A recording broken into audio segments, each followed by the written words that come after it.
Social മീഡിയയിലൂടെ ഒക്കെ നമ്മൾ കണ്ടതും അവർ പറഞ്ഞുള്ള കഴിവ്.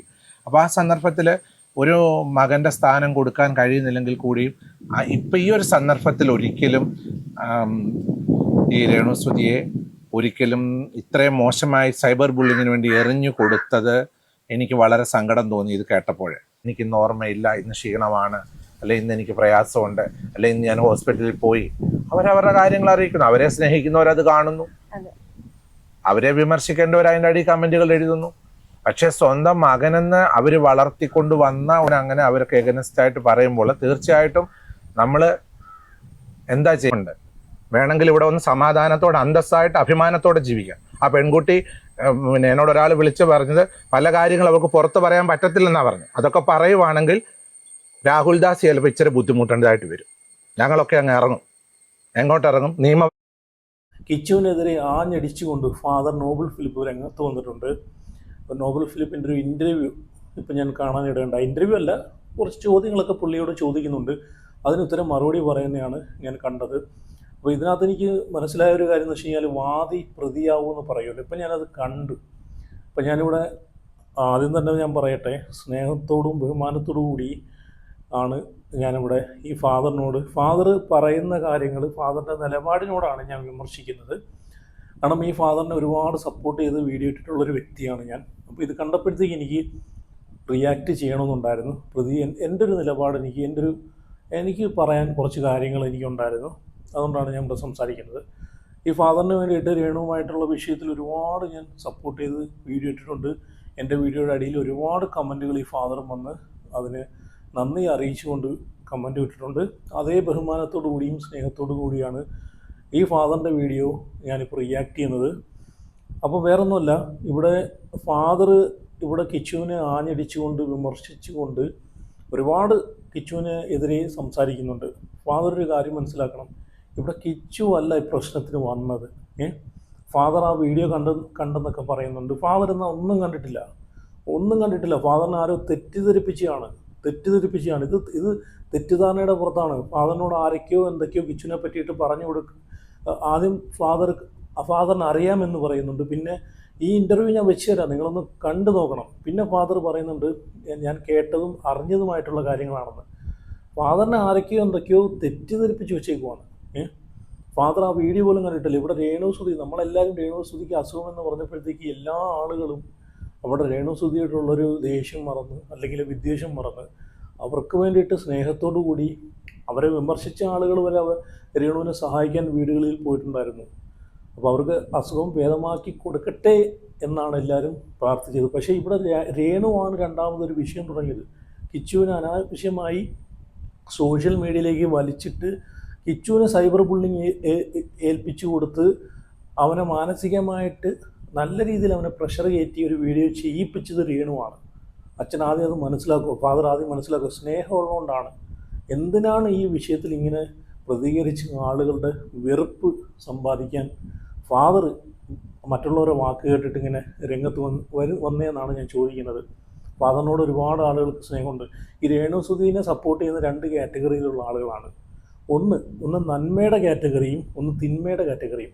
ഇപ്പോൾ തിന്മയുടെ കാറ്റഗറിയിലുള്ള ആളുകളാണ് രേണുവിനെ ഇങ്ങനെ പോയിരുത്തിക്കൊണ്ട് കിടക്കുന്നത്. ഫാദർ ആദ്യം മനസ്സിലാക്കുക.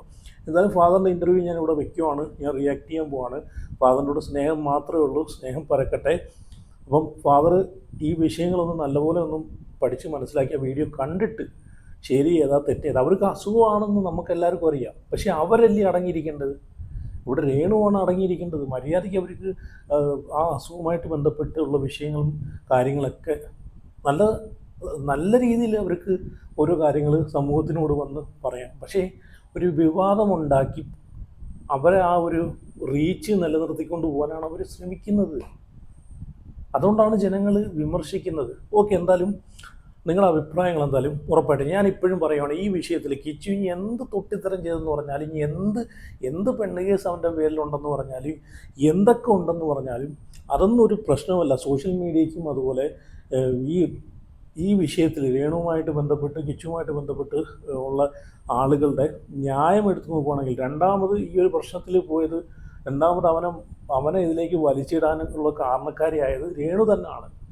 അടങ്ങി ഒതുങ്ങി മിണ്ടാതെ പോയി ഇതുവരെ രേണു ആ ഒരു വീഡിയോ ഇടുന്നത് വരെ അച്ഛൻ ഇതിനകത്ത് രേണുമായിട്ട് ബന്ധപ്പെട്ട് വിളിച്ച് സംസാരിക്കാനും എടുക്കാമെന്നെല്ലാം പറയുന്നുണ്ട്. ഓക്കെ, ഞാൻ എന്തായാലും ആ ഒരു വീഡിയോ ഞാൻ ഇവിടെ വെച്ച് തരാം. ഇത് രേണുസുതിക്ക് ഇത് ചെയ്യാമായിരുന്നു, പക്ഷേ രേണുസുതി വീഡിയോ ഇട്ട് അവനെ മനഃപൂർവ്വം ഇളക്കിയതാണ്. എന്തായാലും ഞാൻ കൂടുതലൊന്നും സംസാരിക്കുന്നില്ല, അച്ഛൻ്റെ വീഡിയോ കൂടെ നമുക്ക് കാണാം. നിങ്ങൾ അവരെ സ്നേഹിക്കുന്നവരെ അറിയിക്കുന്നു, ഒരു അവസരമാവുകയല്ലേ ഉള്ളൂ. അപ്പം രേണുസുതിക്ക് സ്വന്തമായിട്ടൊരു യൂട്യൂബ് ചാനൽ ഉണ്ടെന്നാണ് ഞാൻ കേൾക്കുന്നത്. അവരവരുടെ രോഗവിവരങ്ങൾ അവരെ സ്നേഹിക്കുന്നവരെ അറിയിക്കുന്നു. അവരെ സ്നേഹിക്കുന്നവരും അവരെ ചേർത്ത് പിടിക്കുന്നവരെയും അവരുടെ അപ്ഡേറ്റ്സുകൾ അവർ അറിയിക്കാറുണ്ട്. എനിക്കിന്ന് ഓർമ്മയില്ല, ഇന്ന് ക്ഷീണമാണ്, അല്ലെ ഇന്ന് എനിക്ക് പ്രയാസമുണ്ട്, അല്ലെ ഇന്ന് ഞാൻ ഹോസ്പിറ്റലിൽ പോയി. അവരവരുടെ കാര്യങ്ങൾ അറിയിക്കുന്നു. അവരെ സ്നേഹിക്കുന്നവരത് കാണുന്നു. അവരെ വിമർശിക്കേണ്ടവർ അതിൻ്റെ അടി കമന്റുകൾ എഴുതുന്നു. പക്ഷെ സ്വന്തം മകനെന്ന് അവർ വളർത്തിക്കൊണ്ട് വന്ന അങ്ങനെ അവർക്ക് എഗനസ്റ്റായിട്ട് പറയുമ്പോൾ തീർച്ചയായിട്ടും നമ്മൾ എന്താ ചെയ്യുന്നത്? നമ്മൾ മലർന്നു കിടന്ന് തുപ്പുന്ന പോലൊരു അനുഭവം ആ കൊച്ചു പയ്യൻ കാണിച്ചു വെച്ചിരിക്കുന്നു. എനിക്ക് ആ മോൻ അത് കാണിച്ചതിനോട് യോജിക്കാൻ പറ്റുന്നില്ല. ഒരിക്കലും അത് പറയേണ്ടിയില്ലായിരുന്നു. അങ്ങനെയുള്ള കാര്യങ്ങൾ വീട്ടിൽ തന്നെ ഇപ്പൊ പറയേണ്ട ആവശ്യമില്ല. അഥവാ അങ്ങനെ പറയണമെങ്കിൽ അവൻ ഫോണിൽ വിളിച്ചിട്ട് അവൻ പറയാം, അമ്മേ ഇങ്ങനെ എന്തെങ്കിലും ഉണ്ടെങ്കിൽ അത് പറഞ്ഞു അവിടെ കൊണ്ട് തീർക്കുക. അവസ്ഥയിലായിരുന്നു ഇങ്ങനെ ഒരു വീഡിയോ ചെയ്തിരുന്നെങ്കിൽ കുഴപ്പമുണ്ടായിരുന്നില്ല. കുഴപ്പമുണ്ടായിരുന്നല്ല, നമ്മളൊരു ഇപ്പൊ നമ്മുടെ വീടുകളിലൊക്കെ നമുക്ക് എന്തെങ്കിലും പ്രയാസം ഉണ്ടെങ്കിൽ നമ്മള് സോഷ്യൽ മീഡിയയിൽ പറയും. അതുപോലെ അവരും ഒരു അമ്മയും മകനുമായിട്ട് അതങ്ങ് തീർത്താൽ മതിയായിരുന്നു. പക്ഷെ ഇതിപ്പം എന്താ പറയാ, എറിയാനുള്ള കല്ല് കൊണ്ട് കൊടുത്ത പോലായി അല്ലേ? മറ്റുള്ളവർക്ക് രേണുസുതിയെ എറിയുവാനായിട്ടുള്ള കല്ല് അങ്ങോട്ട് കൊണ്ട് കൊടുത്തു. അപ്പൊ എന്ത് ചെയ്യുന്നു? അവിടെ നിന്നവരെല്ലാവരും എറിഞ്ഞുകൊണ്ടേ ഇരിക്കുകയാണ് ചെയ്തുകൊണ്ടിരിക്കുന്നത്. പക്ഷെ രേണുസുതിക്കൊന്നും ഒന്നും സംഭവിക്കാൻ പോകുന്നില്ല. രേണുസുതി ദൈവ ആരോഗ്യം കൊടുത്ത് ആയുസ് കൊടുത്ത് മടങ്ങി വരുമെന്നാണ് എൻ്റെ ഒരു വിശ്വാസം. കാരണം കുറവുള്ളവരും കുറ്റക്കാരുമായിട്ട് കണ്ടല്ലോ ഈ അച്ഛൻ പറയുന്നത്, ഫാദർ പറയുന്നത് നിങ്ങൾ ശ്രദ്ധിച്ച് കേട്ടോണം. ഈ ഫാദർ സത്യം പറഞ്ഞു കഴിഞ്ഞാൽ ഈ ഫാദറിനെ ആരോ തെറ്റിദ്ധരിപ്പിക്കുകയാണ്. ഫാദർ തുടക്കം തന്നെ ഞാൻ ആദ്യം തന്നെ പറഞ്ഞത്, ഈ ഫാദർ സത്യം പറഞ്ഞാൽ ഇതൊന്നും കണ്ടിട്ടില്ല, ഇതൊന്നും കാണാതെയാണ് ഫാദറിനെ ആരോ ചെവിയിൽ ഊതിക്കൊടുത്തതുമായിട്ട് ബന്ധപ്പെട്ട് ഫാദർ ഇവിടെ വന്ന് സംസാരിക്കുന്നത്. ഫാദർ പറയുന്നുണ്ട് രേണുസുതിക്ക് യൂട്യൂബ് ചാനൽ ഉള്ളതായിട്ട് അറിവുണ്ടെന്ന്. അപ്പം ഫാദറിന് അതും അറിയത്തില്ല, യൂട്യൂബ് ചാനൽ ഉള്ളതായിട്ടും ഫാദറിന് ഇതുവരെ അറിയത്തില്ല. അപ്പം ഫാദർ ഈ വീഡിയോസ് ഒന്നും കണ്ടിട്ടില്ല, രേണു ഇട്ട വീഡിയോസ് കണ്ടിട്ടില്ല. കിച്ചുവിനെതിരെ ഞാനൊരു 11 വയസ്സ് വരെ വളർത്തിക്കൊണ്ട് വന്ന ഒരു മകനെന്ന് പറയുന്ന ഒരുത്തൻ എന്നെ തിരിഞ്ഞു പോലും നോക്കിയിട്ടില്ല എന്ന് പറഞ്ഞിട്ട് സോഷ്യൽ മീഡിയയ്ക്ക് അത് ഇട്ട് കൊടുക്കുവാണ്. അവനെ കൊത്തിവലിക്കാൻ. പിന്നെ ഇവിടെ അച്ഛൻ പറഞ്ഞല്ലോ, അത് അവർ തമ്മിൽ തീർക്കേണ്ട പ്രശ്നമാണ്. അത് കല്ലെറിയാനെ കൊണ്ട് ഇട്ട് കൊടുത്തതെന്നാണ് പറയുന്നത്. അപ്പോൾ അത് ആരാണ് ഇട്ട് കൊടുത്തത്? രേണു തന്നെയാണ് ഇട്ട് കൊടുത്തത്. രേണുസുതി തന്നെയാണ്. അവർക്ക് വിളിച്ച് അമ്മയും മകനുമാണ്. അവർക്ക് വിളിച്ച് രേണുവിന് അത് അവനെ വിളിച്ച് സംസാരിക്കായിരുന്നു, അങ്ങനെ ഡീൽ ചെയ്യായിരുന്നു. അതാണ് ഞാൻ പറഞ്ഞത്, അച്ഛനെ ആരോ തെറ്റിദ്ധരിപ്പിച്ചേക്കുവാണ്. ഈ വിഷയം ഇനി തീരരുത്, അവസാനിക്കരുത്. ഇത് ഇങ്ങനെ ചർച്ചയായി ഇങ്ങനെ പോകണം. ഇനി അടുത്തത് ഇതിനകത്ത് മിക്കവാറും രേണുസുതിയുടെ ഫാദർ തങ്കച്ചനായിരിക്കും ഇതിനകത്ത് രംഗപ്രവേശനം ചെയ്യുന്നത്. ഓരോ ക്യാരക്ടർ ഇപ്പം പഴയതുപോലെ വീണ്ടും ഇങ്ങോട്ട് വന്നുകൊണ്ടിരിക്കുകയാണ്. ഇത് മാനിപ്പുലേറ്റ് ചെയ്തതാണ്. ഈ അച്ഛൻ ആരും മാനിപ്പുലേറ്റ് ചെയ്തതാണ്. ന്യായത്തിൻ്റെ ഭാഗത്ത് നിന്ന് സംസാരിക്കുക, നമ്മൾ സംസാരിക്കത്തുള്ളൂ. അതിനകത്ത് അത് കുറഞ്ഞൊന്നുമില്ല. ഇവിടെ രണ്ടാമത് കിച്ചുവിനെ ഇളക്കി വിട്ടത്, കിച്ചുവിന് എത്ര വലിയ തൊട്ടിയാന്ന് പറഞ്ഞാലും രണ്ടാമത് കിച്ചുവിനെ ഇളക്കി വിട്ടത് രേണു തന്നെയാണ്. രേണു ചെയ്തത് ജനങ്ങൾക്ക് ക്ഷമിച്ച് മറന്ന് രേണുവിന് വേണ്ടി പ്രാർത്ഥിക്കാമെങ്കിൽ കിച്ചു ചെയ്യുന്നത് കൂടെ, കിച്ചു എന്തെങ്കിലും കാണിച്ചു വെച്ചിട്ടുണ്ടെങ്കിൽ അതും ക്ഷമിക്കാനുള്ള അത് രേണുവിനുണ്ട്, കടമയുണ്ട്. ബാക്കിയോടെ കേട്ടോക്കാം. ഇനിയെല്ലാം മനസ്സറിഞ്ഞ് കിച്ചു തിരിച്ചു വന്ന് അമ്മയുടെ അടുത്ത് വരികയാണെങ്കിൽ അക്സെപ്റ്റ് ചെയ്യുമോ? അവരൊരു അമ്മയും മകനും തമ്മിലുള്ള കാര്യം അവരുടെ വീട്ടിൽ തീർക്കേണ്ട കാര്യങ്ങളാണ്. അത് പബ്ലിക്കിൽ കൊണ്ടിട്ട് അലക്കാൻ വേണ്ടി എറിഞ്ഞു കൊടുക്കരുത്. നാട്ടുകാർ അത് കയറി അലക്കി വെളുപ്പിക്കും ശരിക്കും. ബിഷപ്പ് ഇതിപ്പോ കിച്ചുവിനും ഋതപ്പനും ബിഷപ്പാണ് ആ സ്ഥലം വീട് വെക്കാനായിട്ട് കൊടുത്തത്. അതുകൊണ്ടാണോ ഇത്രയും വിഷമത്തിൽ ഇങ്ങനെ സംസാരിച്ചത്? ഒരിക്കലുമല്ല. My English thoda thoda but very sweet. Cadbury Dairy Milk. ഒരിക്കലും അങ്ങനെ ചിന്തിക്കുകയായിരുന്നു. ഞാനിപ്പോൾ അങ്ങനെ പറയാനുണ്ടായ കാരണം എന്ന് വെച്ച് കഴിഞ്ഞാൽ, ഇത്രയും രോഗാതുരയായിട്ട് ബെഡ് റിഡനായിട്ടുള്ള നമ്മുടെ ഒരു സിസ്റ്റർ ആയിക്കൊള്ളട്ടെ, അല്ലെങ്കിൽ നമ്മുടെ ഒരു നെയ്ബർ ആയിക്കൊള്ളട്ടെ, അവരിപ്പോൾ ആ ഒരു ഭീകരമായ ഒരു സാഹചര്യത്തിലൂടെ കടന്നു പോയിക്കൊണ്ടിരിക്കുമ്പോൾ അവരെ ചേർത്ത് നിർത്താനാണ് നാം ഓരോരുത്തർ ശ്രമിക്കേണ്ടത്. അവരുമായിട്ട് ചേർന്ന് നിൽക്കുക. പ്രത്യേകിച്ച് അവരുടെ ഭർത്താവിൽ കൂടെ അവർ ഭർത്താവ് അവർക്ക് വളർത്താനായിട്ട് കൊടുത്ത ഒരു വളർത്തുമകനാണല്ലോ. അങ്ങനെയാണല്ലോ സോഷ്യൽ മീഡിയയിലൂടെ ഒക്കെ നമ്മൾ കണ്ടതും അവർ പറഞ്ഞുള്ള കേൾവി. അപ്പോൾ ആ സന്ദർഭത്തിൽ ഒരു മകൻ്റെ സ്ഥാനം കൊടുക്കാൻ കഴിയുന്നില്ലെങ്കിൽ കൂടിയും ഇപ്പം ഈ ഒരു സന്ദർഭത്തിൽ ഒരിക്കലും ഈ രേണുസുതിയെ ഒരിക്കലും ഇത്രയും മോശമായി സൈബർ ബുള്ളിങ്ങിന് വേണ്ടി എറിഞ്ഞു കൊടുത്തത് എനിക്ക് വളരെ സങ്കടം തോന്നി ഇത് കേട്ടപ്പോൾ. ഈ സന്ദർഭത്തിലല്ല, അഥവാ അങ്ങനെ ഉണ്ട്. അലക്കാനുള്ള ഇത് ആരെ കൊണ്ടിട്ട് കൊടുത്തത്? രേണു തന്നെയാണ് കൊണ്ടിട്ട് കൊടുത്തത്. ഒരു അമ്മ എന്നുള്ളൊരു, ഇപ്പം മകൻ എന്നുള്ളൊരു പരിഗണന കൊടുക്കണമെന്ന് അച്ഛൻ പറയുന്നുണ്ട്. ഒരു അമ്മ എന്നുള്ളൊരു ഒരു തിരിച്ച് ഒരു മകൻ എന്നുള്ളൊരു പരിഗണന അവർക്കും കൊടുക്കാറുണ്ടല്ലോ. അവരെന്തിനാണ് ഈ സോഷ്യൽ മീഡിയയിൽ കൊണ്ടിട്ട് അവരെ കുടുംബ പ്രശ്നം കിച്ചു ഇനി അവരോട് മിണ്ടിയില്ലെങ്കിലും എടുത്തില്ലെങ്കിലും അത് സോഷ്യൽ മീഡിയയിലുള്ള അല്ലെങ്കിൽ പൊതുജനങ്ങൾക്കുള്ളൊരു വിഷയമല്ല, അത് അവരുടെ ഫാമിലി പ്രശ്നമാണ്. അത് കൊണ്ടിട്ട് സോഷ്യൽ മീഡിയയിലോട്ട് അലക്കാൻ കൊടുത്തത് രേണു തന്നെയാണ്. ബാക്കിയോട് കേട്ടു. സർട്ടിഫിക്കറ്റ് ഒക്കെ ഇവിടെ ഇരിക്കുന്ന സർട്ടിഫിക്കറ്റിനകത്ത് രാഹുൽ ദാസ് എന്നാണ് അദ്ദേഹത്തിൻ്റെ പേര്. ഈ രാഹുൽ ദാസ് എന്ന് പറയുന്ന വ്യക്തിയോട് എനിക്ക് പറയുവാനുള്ളത്, നീ സഹായിക്കണമെന്ന് ഞാൻ നിന്നോട് ആവശ്യപ്പെടുന്നില്ല, നീ സഹായിക്കണ്ട. അനേകർ നിന്നെ സഹായിച്ചാൽ നീ തരത്തിലൊക്കെ എത്തിയിരിക്കുന്നത്. അതുകൊണ്ട് ദൈവത്തെ വിളിച്ച് ശാന്തമായിട്ട് നീ ജീവിക്കാനാണ് എനിക്ക് നിന്നോട് പറയാനായിട്ടുള്ളത്. അത് പറയാനുള്ള അതോറിറ്റി എനിക്കുണ്ട്. മാടപ്പള്ളിയിലോ പ്ലാന്തോട്ടത്തിലോ അഹങ്കാരം കാണിക്കാൻ വരികയും ചെയ്യണ്ട. അതുകൂടെ എനിക്ക് പറയാനുണ്ട്. കാരണം ഈ വസ്തുവിന് ഉടമസ്ഥൻ ഞാനായിട്ടാണ് ഇവിടെ ജീവിക്കുന്നത്. ഇവിടെ വന്ന് ബഹളം എടുക്കാനോ ശല്യം എടുക്കാനോ ഒന്നും വരണ്ട.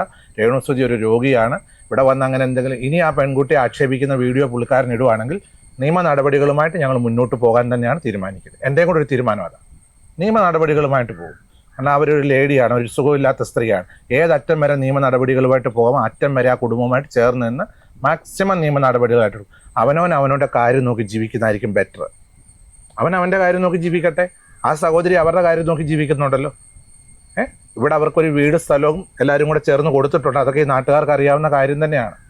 വീഡിയോ ഇടാൻ ആർക്കാ പറ്റാത്തത്?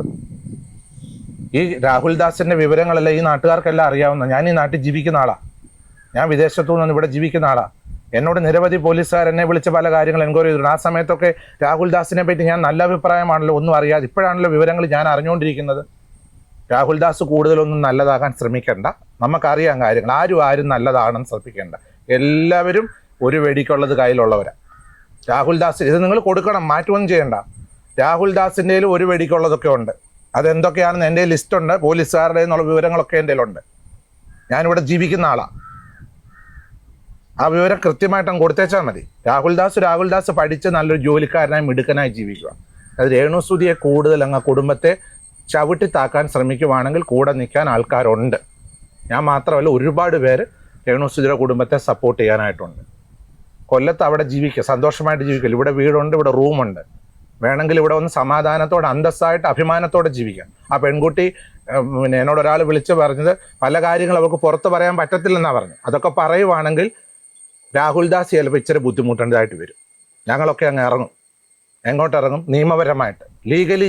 ഇതാണ് ഞാൻ ആദ്യം പറഞ്ഞ വാദി പ്രതിയാവുന്നൊരു കാഴ്ചയാണ്. ഇവിടെ അച്ഛൻ തന്നെ പറയുന്നുണ്ട് ഇപ്പോഴാണ് കാര്യങ്ങളൊക്കെ അറിഞ്ഞതെന്ന്. അച്ഛനും ഈ ആളുകൾ പറയുന്ന കേട്ടല്ലേ അറിയുമായിരുന്നു. അച്ഛന് നേരിട്ട് കണ്ടുള്ള കാഴ്ചയില്ലല്ലോ. പിന്നെ ഈ രാഹുൽ ദാസിനോ അല്ലെങ്കിൽ രേണുസുതിക്കോ എന്ത് അവരുടെ പേരിൽ എന്ത് കേസുണ്ടെങ്കിലും അത് ജനങ്ങൾക്ക് ഒരു പ്രശ്നമല്ല, ജനങ്ങളെ ബാധിക്കുന്ന വിഷയമല്ല. അതിലോട്ടൊന്നും ജനങ്ങൾ പോത്തില്ല. പക്ഷേ ഇവിടുത്തെ വിഷയം ഇതൊന്നുമല്ല. രാഹുൽ ദാസിന് കേസുള്ളതോ അല്ലെങ്കിൽ രേണുസുതിക്ക് കേസുള്ളതോ രാഹുൽ ദാസ് വല്ല മോഷണം നടത്തിയതോ അല്ലെങ്കിൽ വേറെ എന്തെങ്കിലും എന്നൊക്കെ പറഞ്ഞിട്ട് ആരെങ്കിലും വന്നാൽ തന്നെ അതൊന്നും ജനങ്ങളെ ബാധിക്കുന്ന പ്രശ്നമല്ല. പക്ഷേ ഇവിടുത്തെ പ്രശ്നം എന്ന് വെച്ച് കഴിഞ്ഞാൽ അച്ഛൻ മനസ്സിലാക്കും, ഇവിടെ രണ്ടാമത് രേണുസുതി എന്ന് പറഞ്ഞ ഒരു സ്ത്രീ ക്യാൻസർ വന്നവർ അത്രയും ബുദ്ധിമുട്ടിലിരിക്കുന്ന സമയത്ത് അവരാണത് ചിന്തിക്കേണ്ടത്. രണ്ടാമത് ഇങ്ങനൊരു വിഷയം കൊണ്ടിട്ട് കിച്ചുവിനെ സോഷ്യൽ മീഡിയയിൽ ഇട്ട് കൊടുത്തിട്ട് ലാസ്റ്റ് അവനിക്ക് പ്രഷർ കയറിയൊന്ന് ആലോചിച്ച് നോക്കി. അവനെ എല്ലാവരും വെറുത്ത് അത്രയും ആളുകളുടെ കുത്തുവാക്കുകൾ അവനിക്ക് കേൾക്കേണ്ടി വന്നപ്പോഴത്തേക്ക് പ്രഷർ താങ്ങാൻ വയ്യാതെ അവരും ഈ പറഞ്ഞ പോലെ രേണു ചെയ്തതുപോലെ സോഷ്യൽ മീഡിയയിൽ മറുപടി കൊടുത്തു.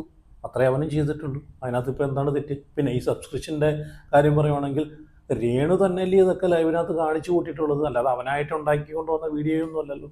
രേണു തന്നെയാണ് ഇതൊക്കെ കാണിച്ചു കൂട്ടിയിട്ടുള്ളത്. അവനൊരു മകനെന്ന നിലയ്ക്ക് അവൻ എങ്ങനെ ഇതൊക്കെ സമൂഹത്തിന് മുമ്പിൽ ഇവൻ ഫേസ് ചെയ്യും, അതുകൂടെ ഒന്ന് പറയണം. അപമാനിക്കപ്പെട്ടത് അവനാണ് സത്യം പറഞ്ഞാൽ. അപ്പോൾ എന്തായാലും ഇതിനെ പറ്റിയിട്ട് നിങ്ങളുടെ അഭിപ്രായങ്ങളൊക്കെ ഒന്ന് കമൻറ്റ് ചെയ്യണേ. അതുപോലെ ഞാൻ പറഞ്ഞല്ലോ, എനിക്ക് ഫാദറിൻ്റെ നിലപാട്, ഫാദറിനെ ആരോ തെറ്റിദ്ധരിപ്പിച്ച് പറഞ്ഞതുപോലെയാണ് എനിക്ക് തോന്നിയത്. ഫാദറിനോട് ദേഷ്യമോ വിരോധമൊന്നുമില്ല. പക്ഷേ ഇത് കണ്ടപ്പോഴത്തേക്ക് പബ്ലിക്കിൽ വന്നൊരു വിഷയമായതുകൊണ്ട് കണ്ടപ്പോഴത്തേക്ക് ഒന്ന് പ്രതികരിക്കണമെന്ന് തോന്നി, അതുകൊണ്ട് മാത്രമാണ്. പക്ഷേ ഇത് കണ്ടപ്പോഴത്തേക്ക് ഇനി വാദി പ്രതിയായതുപോലെയാണ് എനിക്ക് തോന്നിയത് കേട്ടോ. നിങ്ങൾക്ക് ഇങ്ങനെ തോന്നിയിട്ടുണ്ടെങ്കിൽ ഉറപ്പായിട്ട് നിങ്ങളുടെ അഭിപ്രായം കമൻറ്റ് ചെയ്യുക. അടുത്ത വീഡിയോ ആയിട്ട് പിന്നെ വരാം.